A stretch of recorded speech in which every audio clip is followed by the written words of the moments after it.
Have you always dressed well? Have you always been into fashion? I was always into fashion. I wouldn't say I always dressed well. I feel like I always was like taking risks. And were you taking risks in high school? Yeah. That you look back on, you're like, holy fuck. Yeah, I was like, but even at the time, I remember being like, why am I doing this? I think I'm alienating people. I was like, why am I not getting invited to parties? And then like showing up wearing like a fur coat and like polka dot rain boots and being like, I think people don't know what to say to me. And I was like, but I can't stop. I don't know. Was it a provocation, you think? I think I was like, I don't want to be part of this world.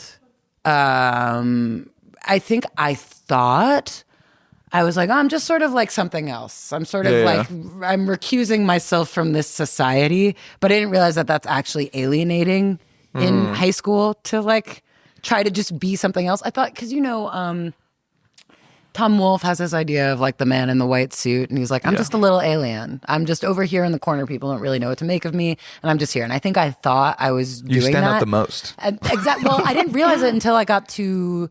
I think in the back of my mind, I thought about it. I was like, this is weird that I like don't have any like friends or anything. And then I was in college. I just listened to the radio. Low key, kind of. I would just like go watch movies. I watch movies every night. I just went to the independent movie theater. It was like me and a bunch of blue-haired ladies watching. It was like the golden era of documentary of like Spellbound and Winged Migration. I was like, oh, I'm so happy to be a millennial right now. What a great time to be alive. But I, when I went to college, there was. Does your wife ever tell you about this? The anonymous confession board. No. Have you heard about this? Have you? Did you have this in school? There were similar things like online platforms where you can just like leave. Is that Wesleyan? Yeah. Wesleyan University in Connecticut. You heard of it? Have you heard of it? Have you heard of it?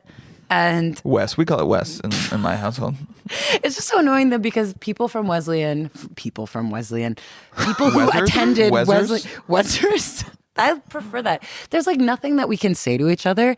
I feel like when someone's like, oh my God, do you know so-and-so? They also went to Wesleyan. We're like, what year were you? And then we like don't overlap. And we're like, cool. I wish, because you're like, and you know, if two people are like, oh, we went to Ohio State. They're like, go Buckeyes. And then you sort of like end it. Yeah. We need to like go, like we need a thing that we can say to each other. Anyway, but at Wesleyan. I think you say Black Lives Matter to each other.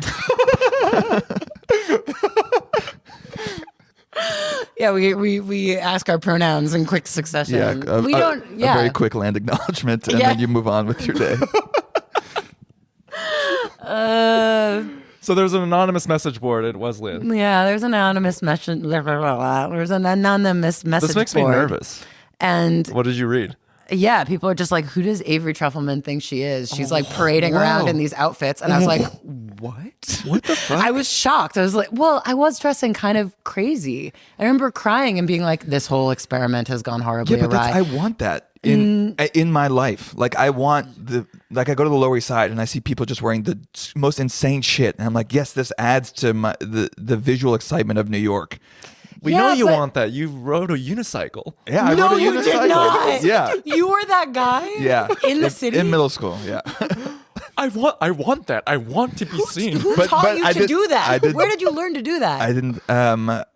My brother went to NYU and they had. Oh, it was a Gallatin thing? No, they had classes for like professor's kids that he somehow got me into, and there was like a clown class. So I learned how to ride a unicycle. And by the way, every time I go home, my the unicycle is still in the apartment, and my dad's like, when are you going to put this on eBay? I'm like, you guys have so much shit. Okay, my unicycle is the least of your problems. It might be a good time to sell though, because magic's back, baby.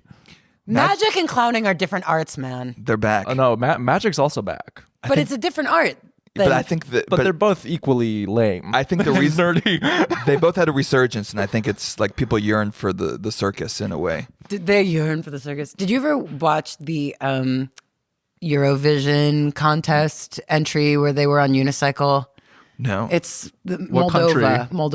Look it up. It's Moldova. So it's actually so great. It's a great song. It is classic Moldova. The unicycles. Yeah. But no, I think there's something to sticking out and being a character. And I think now I would feel more comfortable sticking out and being a character. But when you're like a minor and you don't really have anything else. I think that's part of why I was so into clothes, because like I don't own anything. Like I don't do anything. I like go to school. Yeah, you have and no I come personality. home and I'm like inputting. You know, I'm like seeing movies every night. I'm like trying to build something up, and then I'm like putting out this front. And so it was like a set with like nothing behind it. And so when people are like, "Who does Avery think she is?" I'm like, who am I? Like, I don't know. They read you. I didn't have the wherewithal to be like, this is me. Like, there was nothing behind it. And so I remember I like went to the Goodwill and bought a bunch of black T-shirts. And I was like, oh, I guess I'm like more approachable Whoever now. you are, you anonymous poster. It was a bunch of people though. But no. I get it. I mean, but it taught me a lot about clothing's role in society. You know, it's a small school in a closed system. And I'm like parading around thinking it made it look like I thought I was something separate. What were you wearing in college? Oh, I mean, crazy shit. I remember, because my aunt lives in San Francisco, and I'd go and visit her, and I'd go to Haight Street, and I'd go thrifting and be like, look at this nuts shit. And I think at some point I was like, how far can I go? I was like a beat poet? To wear something insane at Wesleyan, you must have been. But I was wearing like Mad Men. I was wearing like gold lame shifts and like just like wackadoo stuff that I could. And you would sit in your like seminar. Yeah. Oh, I remember I was like really into wearing actual ballet flats, like for ballet, that were not like covered in mud, like not good for the environment, like things or that your did feet, not your feet like are destroyed. if you follow the writings of our man Derek Guy, he talks a lot about clothes' position in society and in culture, and I was totally ignoring that. I was like, I'm just going to do me, which is kind of this rogue move, and I get why people were insulted by that. I wasn't really acknowledging the other people, the surroundings, and I think that's a very human reaction to be like, who does this bitch think she is? And so I think But where were they getting their cues from? Each other, society. I don't know. I just think there's something to at least like, and I think that's what makes good style, right? Where someone's kind of like taking a risk within, like following the rules, but doing something a little bit different. But not even like following, it's like cold out, so we're wearing sweaters. Like just living in the world, like not pretending that you live on some other plane. And I think I had to like learn that lesson slowly over the course of years. And I think it makes people see... anonymous bullying is good, actually. Yes. Ipso facto, crowdsourced fact-checking, crowdsourced bullying. Yeah. Yes. I let the larger general anonymous public tell me what to think. Yeah, and they're right, usually. And they're right all the time. In high school, there was this kid, William Bishop, who only wore like Victorian garb. What? So he dressed like Jack the Ripper, like and with like a briefcase and like long trench coat. And this was like from freshman year until that's very John Alexander Skelton now. That's very cool. Like crazy stuff. And in the first few weeks, I was like, "Is this a school shooter?" Like I did think. But then he was like super smart, one of the smartest kids in school. And then I asked him one day, like, "Hey, why do you dress like this?"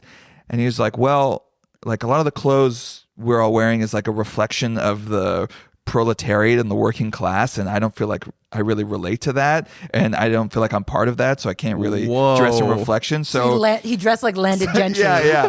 And then my head, I was like, okay, I don't think it was like, you said a lot of big words that I don't know. But. Okay, that was Middlebrow.